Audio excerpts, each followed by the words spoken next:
نعوذ بالله من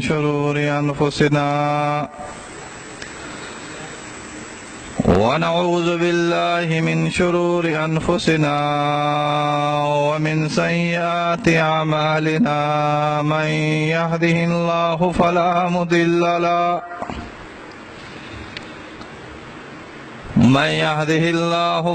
مضل له ومن يضلله فلا هادي له. وأشهد أن لا إله إلا الله وحده لا شريك له ولا وزير له ولا نذير له. وأشهد أن سيدنا وسندنا وحبيبنا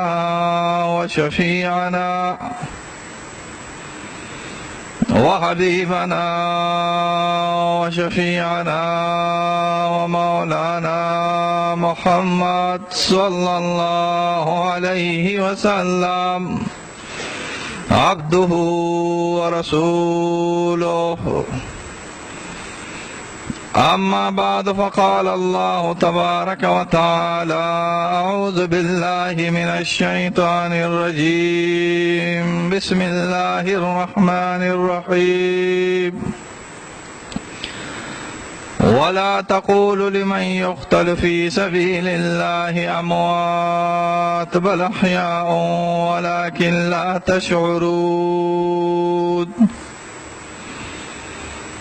وقال رسول الله صلى الله عليه وسلم: إن الله جعل الحق على قلب عمر ولسانه. وفي رواية: إن الله جعل الحق على لسان عمر وقلبه، أو كما قال رسول الله صلى الله عليه وسلم.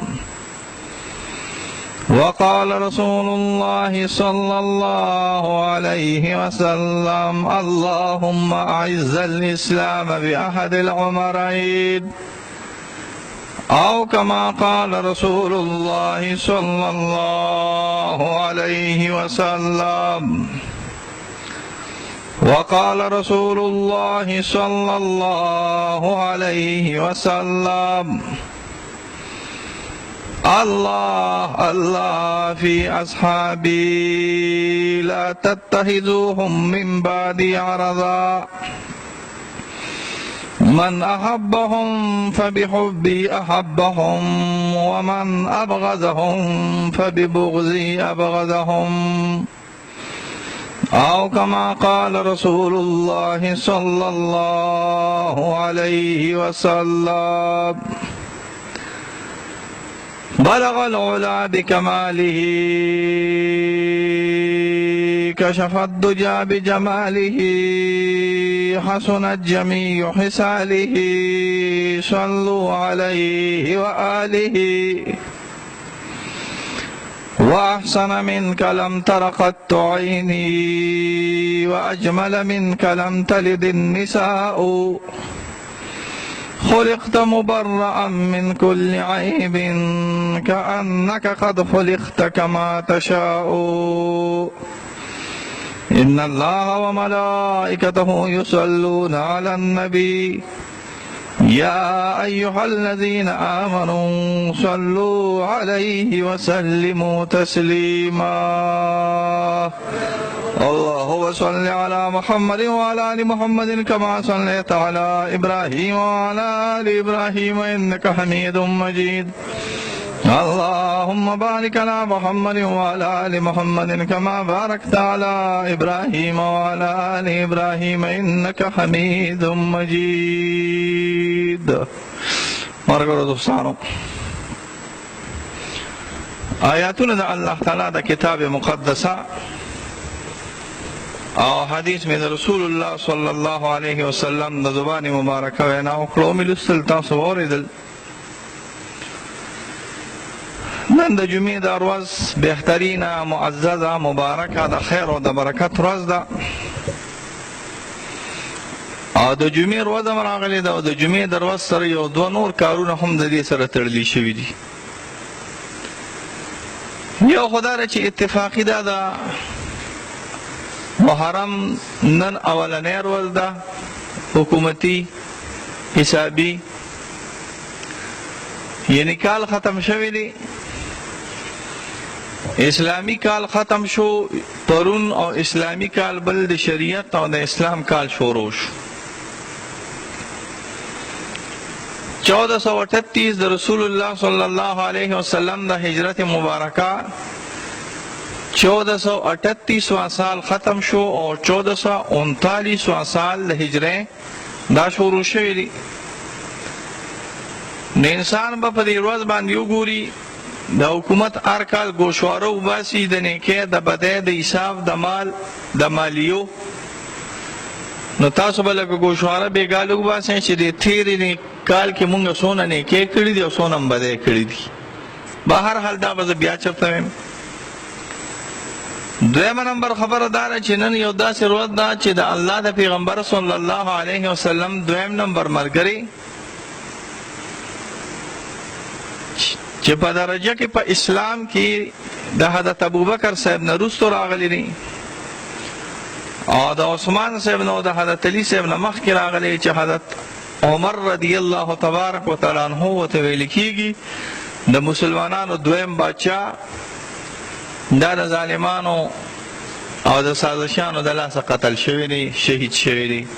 دنه د حضرت عمر صاحب د شهادت او د حضرت عمر صاحب د شهید کېدو ورځ هم راغلی. زمونږ د مسلمانانو دا عقیده ده چې الله تعالی خپل محبوب پیغمبر له څنګه چې د الله د پیغمبر صلی الله علیه وسلم شان اوچت معزز او محترم راغلی او همدغه شان ته الله تعالی ملګري هم معزز محترم او بهترین ورکړي دي.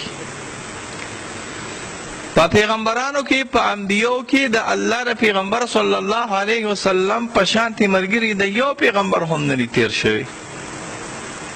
که څونه لوی پیغمبران ولې نه وي راغلي، که موسی علیه السلام دی، عیسی علیه السلام دی، ابراهیم علیه السلام دی، نوح علیه السلام دی، آدم علیه السلام دی، زمونږ د پیغمبر صلی الله علیه وسلم په شانتي ملګري د یو پیغمبر هم نه تیر شوی. اعلی بهترین ښایسته د ایمان د جرأت د علم د عرفان د تقوا د سخا د بهادرۍ د عشق د قربانۍ چې شروع واچوم داسې یو صفت رشته چې د الله تعالی د صحابه او د رسول الله صلی الله علیه وسلم کې موجود کړي نه وي چې هغه انساني ښه صفت په خویونو کې راغلي، دا به ټول د الله د پیغمبر صلی الله علیه وسلم په ملګرو کې موجود دي. بیا د الله د پیغمبر صلی الله علیه وسلم په ملګرو کې د ټولو نه بهترین انسان ابوبکر صاحب راغلی دی. دا د ټولو نه بهترین دی. په یارانه کې، په دوستانه کې، په مرګرتیا کې، په صحابوالي کې د ټولو نه اعلی بهترین ښایسته انسان په صحابو کې ابوبکر صاحب دی. دا د اولې درجې صحابي راغلی دی. دا عقیده ده که نه؟ ګډوډ خو نه یې که نه؟ شیعګان خو نه یې که نه؟ سنیان یې؟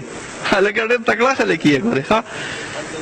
مونږ الحمدلله سنیان یو. مونږ ته چې د الله پیغمبر کومه طریقه ښودلې ده د صحابو په منځ کې مونږ هغه منو. د ابوبکر صاحب حالات په زه انشاءالله چېرته تفصیلا تاسو ته بیانوم. د عثمان صاحب حالات به درته بیانوم. د حضرت علي صاحب چې زما په ټولو صحابو کې قلبا خوښ راغلی دی. دا چې خپله تبی زمونږ دا سلسلې پې ورغلي دي، د هغه حالات به درته انشاءالله بیانوم. خو خوښه او طبع ځان له شی راغلی دی او مرتبه کې اوچتېدل ځان له شی راغلی دی. زما په دې خبرو پوهېږې؟ خوښه او طبع ځان له شی دی او په مرتبه کې اوچتېدل ځان له شی راغلی دی. زمونږ خوښه او په طبع د محبوب شخصیت حضرت علي صاحب دی، خو په مرتبه کې د علي صاحب مرتبه، د ابوبکر صاحب مرتبه د حضرت علي صاحب د مرتبې نه اوچته راغلی ده، او د عمر صاحب مرتبه د حضرت علي صاحب او د عثمان صاحب د مرتبې نه اوچته راغلی. روایات کې راځي د کفر سخت زور راغلی. مسلمانانو چې کومې سختې او کوم تکلیفونه په مکه کې تیر کړي دي د دین دپاره، او صحابو چې کوم تکلیف او اولنو سابقون الاولون ورته ویل کېږي شریعت کې. ښه دا نوم ځان سره یاد ساتئ.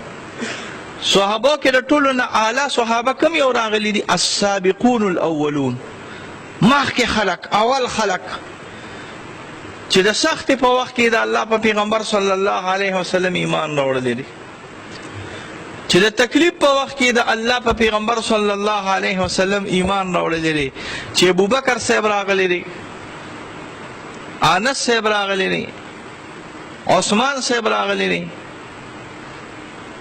داسې هغه صحابه راغلی دي چې هغه اولني خلک د الله نه پیغمبر صلی الله. زید ابن ارقم صاحب راغلی دی، دا خلک. عمار صاحب راغلی دی، یاسر صاحب راغلی دی، بلال صاحب راغلی دی، دا اولني خلک مرګري د رسول الله صلی الله علیه وسلم. یو ډله کېناسته په مکه کې د بیت الله خواته، و یاره محمد صلی الله علیه وسلم دا مرګري خو زیاتېږي، څه چل به کوو؟ و یاره نور کار خو ونه شو، پر پراپیګنډو باندې کار ونه شو،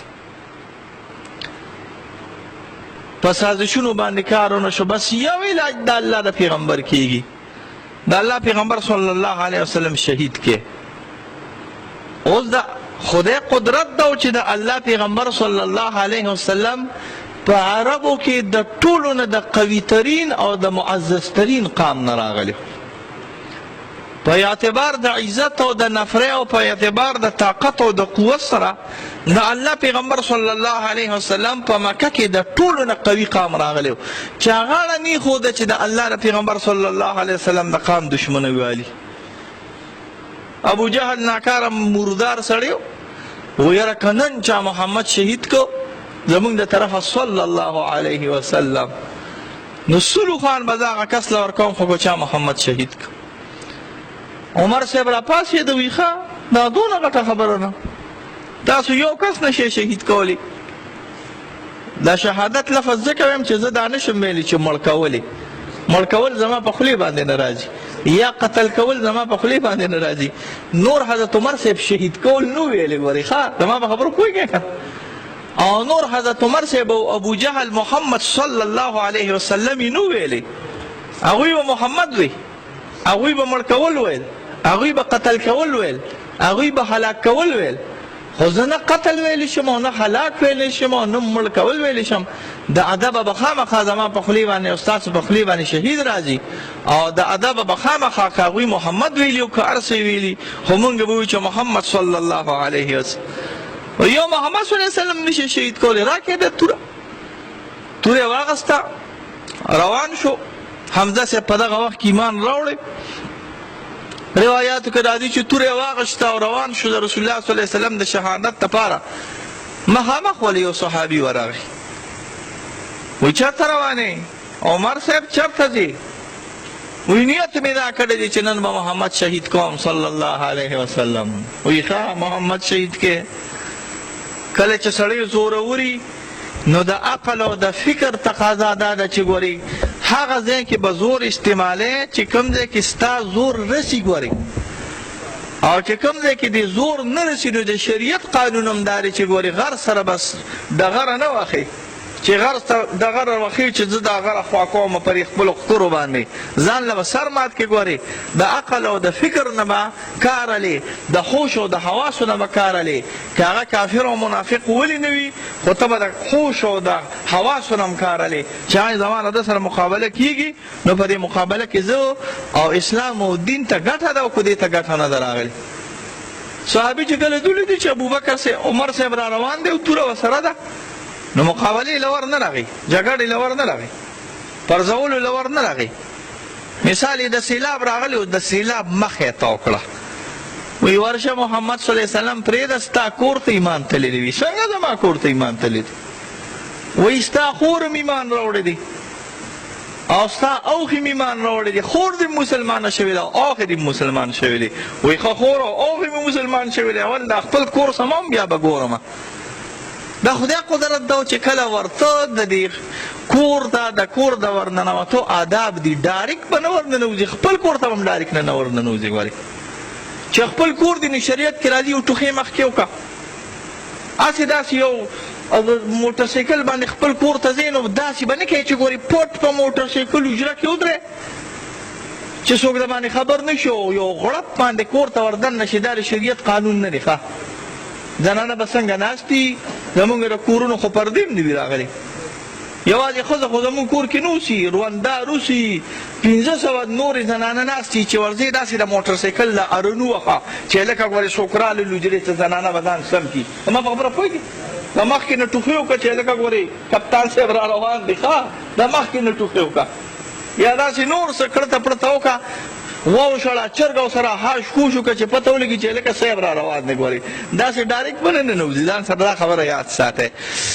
حضرت عمر صاحب داسې خواته ودرېد د خواته د ودرېدو سره یې داسې آیاتونه د عربۍ الفاظ په غوږو مبارک ورال لږ ساعت ودرېد د صورت مریم یا د صورت طه آیاتونه راغلي بیا چې څنګه ورننوت نو خور یې راګیره کړې ښې وواله هغې خور هغې ورته خور کو ډېر هم زیاته د جرم کار وکړي خو د انسان زړه د هغې سره خوږېږي چې سړی وایي که مشره وي او که کشره راغلی وي هغه ورته وي ولې مې وښې وي ایمان دې راوړی دی یو ایمان خو مې راوړی دی وي پرېږده وي عمره پرېږده که ټوټې ټوټې مې کې او پاره پاره مې کې او ریزه ریزه مې کې نو ایمان نشم پرېښودی د هغې په مخ داسې وینه را روانه وه دې چې د مخ ته وکتل چې وینه پرې را روانه ده هغه د ورورولۍ او د برادرتوب هغه جذبه یې لکه ډوډۍ ته ښه وي نشم پرېښودی وي نه نشم پرېښودی ایمان ښه وي دا څه دی وي وی دا خو د قرآن آیاتونه دي الله تعالی په محمد رسول الله صلی الله علیه وسلم را نازل وی ما ته به ونه وی نه تا ته نشم ویلی وی ولې ورشه وی اول غسل کول هم به د هغې نه پس فرته ویم غسل یې وکړو ویل هم به الله تعالی د هدایت فیصله کړې وه په دغه شپه باندې د الله پیغمبر صلی الله علیه وسلم دعا کړې وه تکلیف چې کله زیات شو د الله کارو مصیبت چې کله زیات شو تکلیف چې کله زیات شو د ابو جهل ظلم زیات شو د عتبه د شیبه ظلم او جبر زیات شو د الله پیغمبر صلی الله علیه وسلم د شپې پاسید د تهجد په وخت کې یا د ماښام د ماسخوتن د مانځه نه پس صحابه ورسره لاس اوچت کړو اللهم اعز الاسلام باحد العمرین یا الله تعالی مونږ خو ډېر زیات سخت تنګ شو د دې خلکو نه د دې مشرکانو او کافرانو نه خو یا الله مونږ ډېر زیات سخت تنګ شو یا الله پاکه دې دوه عمرینو کې یو عمر له د اسلام هدایت ورکا یا ابو جهل مسلمان کا او که ابو جهل د مسلمانېدو نه وي نو یا الله تعالی عمر صاحب مسلمان کا یا الله تعالی عمر صاحب مسلمان کا عمر صاحب یې مخکې کړی دی چې سار کې د الله تعالی د هدایت فیصله په زبان او په ژبه د محمد رسول الله صلی الله علیه وسلم کړی چې څنګه آیاتونه واورېدل وي اشهد ان لا اله الا الله واشهد ان محمد رسول وی راځئ زه محمد صلی الله علیه وسلم توره ورسره وه مکه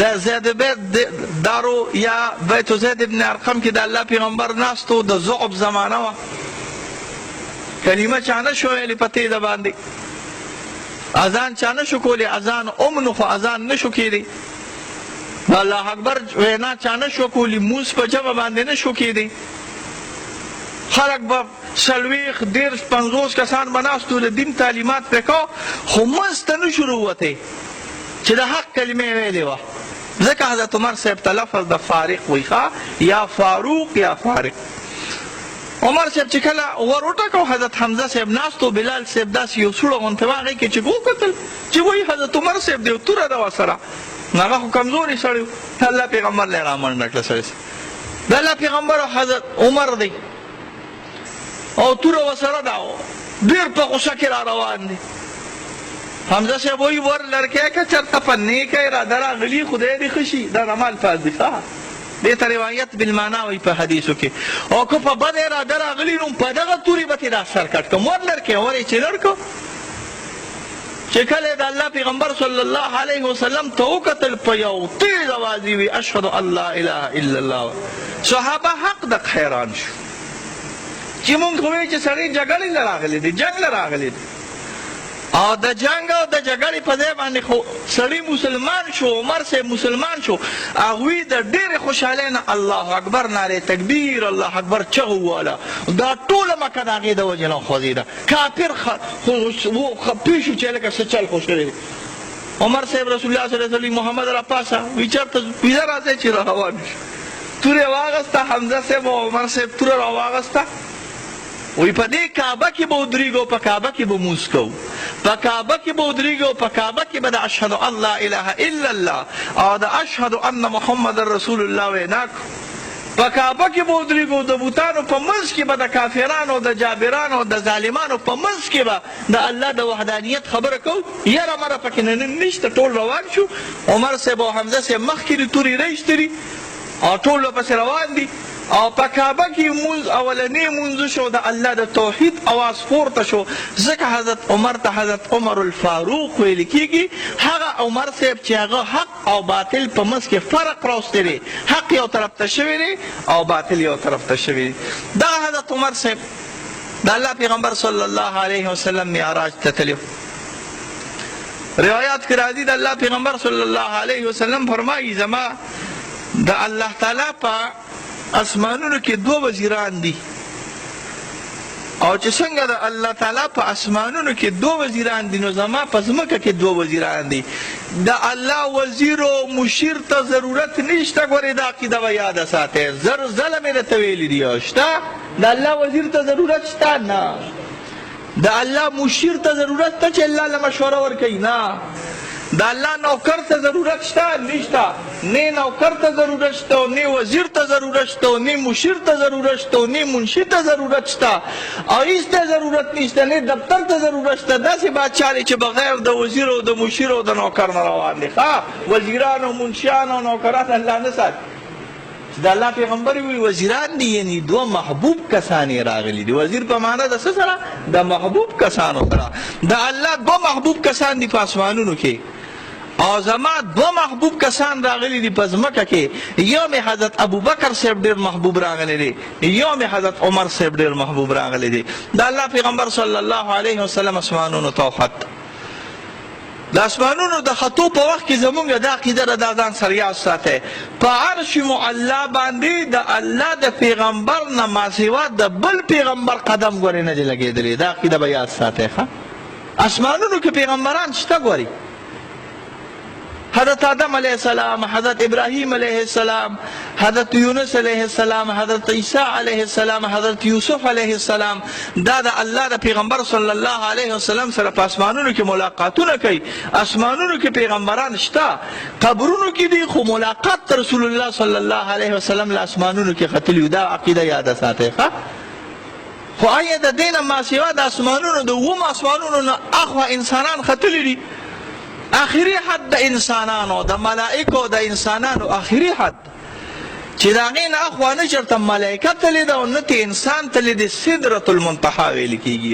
څه وایي سدرة المنتهی؟ جبرائیل علیه السلام ودرېږي، جبرائیل علیه السلام وایي د دې ځای نه اخوا نه شم تللی محمده صلی الله علیه وسلم، بس د دې ځای پورې آخري حد و، د دې نه اخوا نه شم چې یو انچ ما راخوا کېږم نو زما وزرې سوځي، د دې نه اخوا نه شم تللی.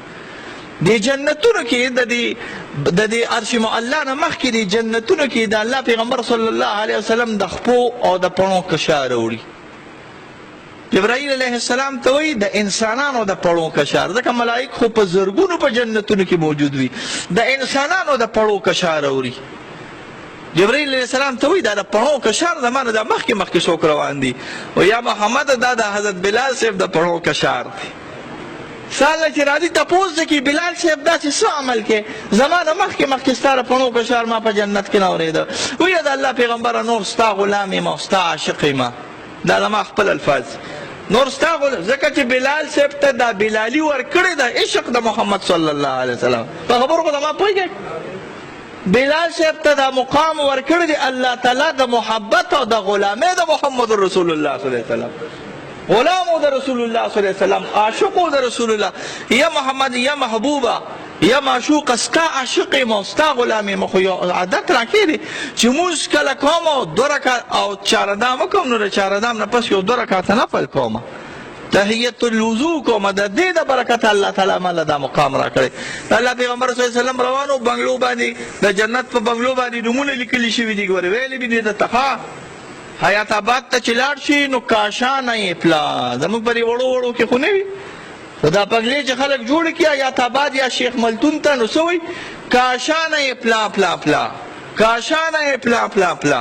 منزل پلا پلا پلا، بنگله پلا پلا پلا.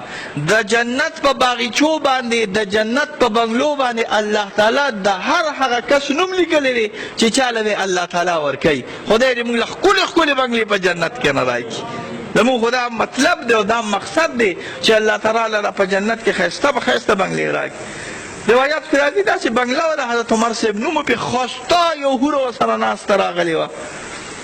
حضور صلی الله علیه وسلم بنگله کې چې ولیده نیت یې دا راغی چې ورننوځمه، خو ورننه سات چې بیا راغی حضرت عمر صاحب ته وایي عمر صاحب یو ښکلې بنگله دله الله درکړې ده او نیت مې دا و چې ورننوځم ستا دې بنگلې ته. وایي ورننوتې به وي که نه، الله پیغمبره زما هر څه تانه قربان، د جنت دا بنگلې م تانه قربان.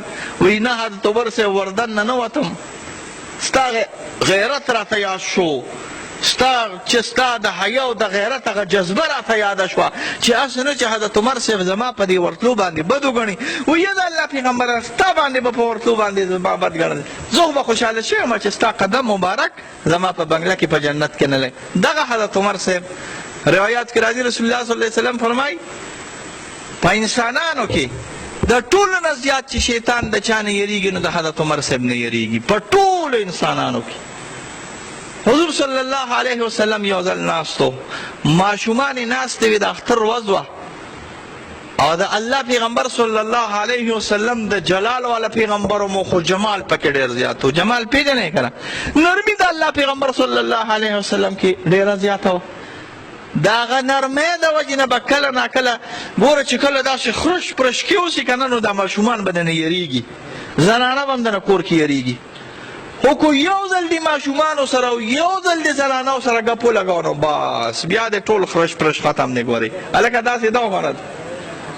د الله پیغمبر صلی الله علیه وسلم رؤوف رحیم و، قرآن ورته وایي رؤوف رحیم.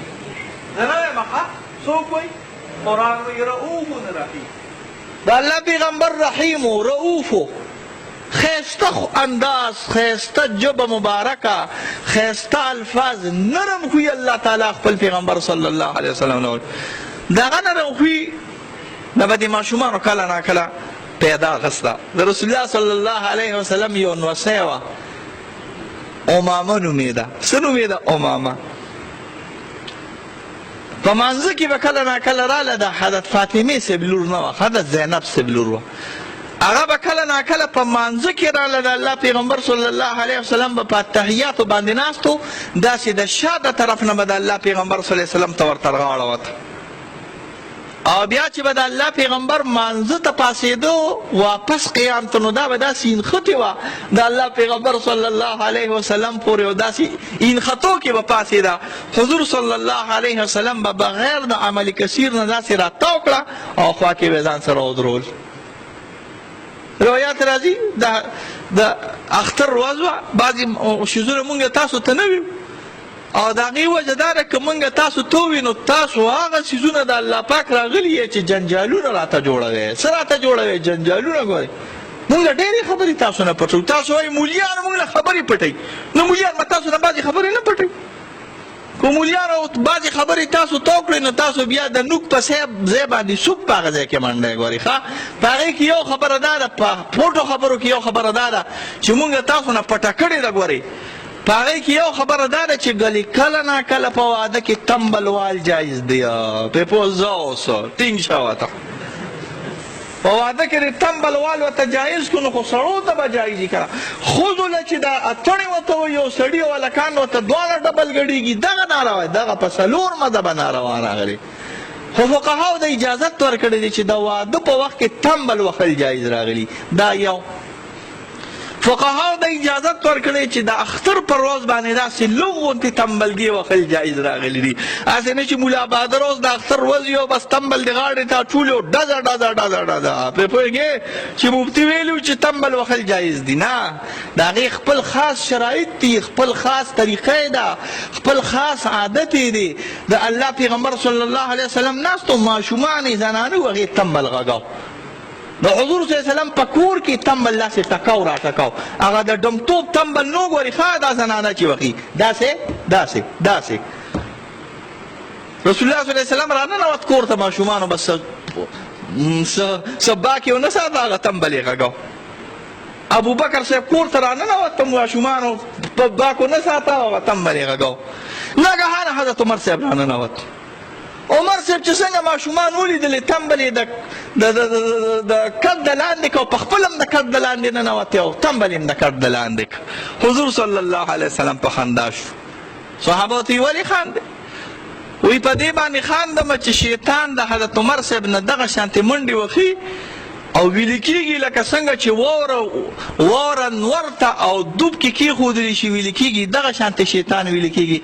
زما نه د ماشومانو شرم نه کو، د ابوبکر صاحب نه شرم نه کو، او د حضرت عمر صاحب چې کله زور او دبدبه او روب د نو دغه شانتې د هغې نه شرم وکړه. دا د حضرت عمر صاحب خاص دبدبه او روب راغلی. روایات کې راځي رسول الله صلی الله علیه وسلم فرمایي الله تعالی حق د حضرت عمر صاحب په جمع مبارکه باندې ښودلی دی. حضور صلی الله علیه وسلم راغی، زنانو اول پرده نه کوله، ګوره دا یاد ساتئ په مدینه منوره کې داسې به ګرځېدی. حضور صلی الله علیه وسلم راغی د الله پیغمبره، دا زمونږ زنانه داسې ګرځي، بازار کې هم ګرځي، پټي کې هم ناستي، حجرې کې هم ناستي. د الله پیغمبره الله ته دعا وکړه چې الله تعالی د پردې احکامات را نازل کړي. الله تعالی د پردې احکامات را نازل کړه. کوم احکامات چې د فردي دي دا په دعا د رسول الله صلی الله علیه وسلم سره په خواهش د حضرت عمر، دې ته موافقات عمر وایي. دا یاد هغه کارونه چې عمر صاحب غوښتلي دي او الله تعالی کړي دي، دې ته موافق. دې کې د جلال الدین سیوطي رحم الله یو رساله ده، بهترینه رساله چې هغه څه کارونه دي چې الله تعالی د حضرت عمر صاحب په زبان مبارکه باندې به هر حال د ځان لباب راغلی دی. دغه حضرت عمر صاحب باچی د نیکۍ د خیر او باچی وه د فارس، د ایران، د قدیم ایران، فارس، د عراق، د روم، د مصر د حکومتونه چې ټول واغستل، نو ایرانیان دا په پخوا زمانې نه منافقان را روان دي. دوی د حضرت عمر صاحب د شهادت کوشش وکړو چې عمر صاحب شهید کو. یو مجوسی غلامو فیروز الدعلمی ابو العلو به ورته وی، هغه راغی حضرت عمر صاحب ته وی زما یو کار دی. هغه عمر صاحب ورته وی څه کار دی؟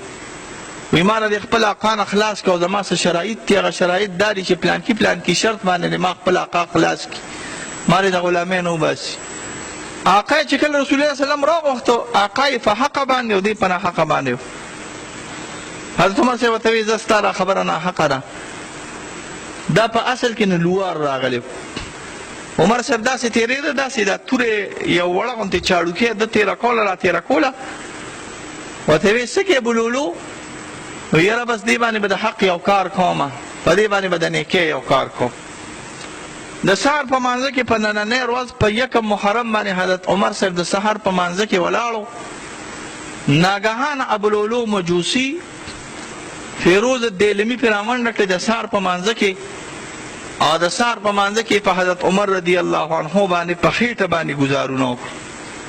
3 ګزارونه په دې سینه کې وو او 4 ګزارونه یا 5 ګزارونه حضرت عمر صاحب په دې خېټه مبارک کې نه وو. بیا صحابه چې نیونو منډه چې کړنو، د منډې په وخت کې 11 صحابه نور شهیدان کړو، 12 کسان شهیدان کړو. حضرت عمر رضی الله تبارک وتعالی عنہ چغه کړه وی موز اول برابر کې د ټولو نه اعلی شي موز راغلی دی. موز برابر شو او د مانزه د برابرېدو نه وروسته حضرت عمر صاحب تقریبا 9 بجې یا 9 بجې یا 8 بجې شهادت ته ورسید. د الله پیغمبر صلی الله علیه وسلم مخکې وینا کړې وه چې د فتنو په منځ کې به حضرت عمر صاحب دروازه راغلی وي. سو پورې چې وجود د حضرت عمر صاحب موجود وي زما په امت باندې به فتنې نه راځي. او چې کله عمر صاحب وفات شو نو د عمر صاحب د وفات کېدو سره به زما په امت باندې فتنې راځي. د عمر صاحب د وفات سره په امت باندې فتنې راغلي. غلط اشیاء را دنوتل، بدعات را دنوتل، یا اعتقادي یا عملی، یا ګروپونه را ننوتل، یا نور اشیاء را ننوتل چې هغې په امت کې تفرقه پیدا کړه. رسول الله صلی الله علیه وسلم فرمایي د عمر صاحب شهادت، د عمر صاحب دروازه ماتېدل دا د فتنو مقابل ولاړ دي. د عمر صاحب شهادت سره به زما په امت باندې فتنې راځي او زما په امت په فسادات راځي. همغه فتنې او فسادات ته حضرت عمر صاحب د شهادت نه پس راغلي دي. الله تعالی د شهادت ته حضرت عمر صاحب په خپل دربار کې قبول کړي. قبول هم ده. زمونږ دې خلو ته ګوره، د هغوی دعاګانو ته ګوره، خو مونږ صرف د دې لپاره دعا کوو چې زمونږ په دغه خیر او برکت کې الله تعالی حصه پیدا کړي. علماء وی څوک به دا وایي چې یا الله پاکه پیغمبرانو بخي، وایي نه دا به نه وایي چې پیغمبرانو بخي، وی څوک به دا وایي چې الله تعالی پیغمبرانو له اوچتې درجې ورکوي، یو دا به وایي چې پیغمبرانو له اوچتې درجې ورکوي. پیغمبران ستا د خولې نه غیر الله تعالی بخلي دي. ګورې لکه دا چې دی او که نه پیغمبرانو ته دعاګانې کولو دا چې وی بخي هیڅ ضرورت نشته، هغه ستا د خولې نه غیر الله تعالی بخلي. خو دا چې الله پاکه درجې په جنتونو کې او خپل دربار کې ورشي مو الله ته اوچتې راولي، څومره دعاګانې چې کوي نو دې کې ستا ثواب او ستا خیر او برکت الله تعالی پیدا کوي. دعا کوي یا الله پاکه رحم وکړي، کرم وکړي، مغفرت هم نصیب کړي، د اشرار او د آفاتو نه الله په امان کې وساتي. شهادت ته حضرت عمر صاحب د امت لپاره یا الله تعالی د خیر ذریعہ وګرځي. د شهادت ته حضرت عمر صاحب د وجنه مقامات ته حضرت عمر صاحب سره د خپل مرګرو دوستانو الله کریم اوچت کې یا الله تعالی امت ته خیر پېښ کې، د شرونو آفتونو نه مونږ ټول په امان کې وساتي. زمونږ ټول عالم اسلام او خاص کر په عالم اسلام کې زمونږ وطن پاکستان ته خیر پېښ کې یا الله. زمونږ وطن پاکستان د هر قسمه تکالیف او مصیبتونو، جنگونو او فسادونو، د دشمن د غلبې، د امریکې د جنجالونو، د هندوستان د جنجالونو نه په امان کې وساتي. او موږ له د امریکې او د هندوستان په مقابله کې طاقت راکړي چې دا دواړه رذیلان موږ ته الله تعالی شرمنده ښکاره کړي. د ملک یا الله تعالی شریعت او هغه نظام راولي چې هغه ستا د محبوب او ستا د کتاب نظام دی. یا الله تعالی د ملک کې خیر او برکت او نور را نازل کړي او اتحاد او اتفاق په موږ ټولو مسلمانانو کې پیدا کړي. د برما مسلمانان بیا په دعا کې یاد کړي چې الله تعالی د برما مسلمانانو ته خیر پېښ کړي او چې چا په ظلم شروع کړی دی هغه ظالمان الله تعالی تباه او برباد کړي. مردگان الله تعالی د موږ وبخي. بیماران چې کوم دی الله تعالی صحت کامل عاجل هغه ټول موږ له راکړي. د شرونو آفتونو په شریکه په امان کې وساتي. چې دردونو دا کلمه زمونږ الله تعالی نصیب کړي چې لا اله الا الله محمد رسول. سنت کوي دوستان.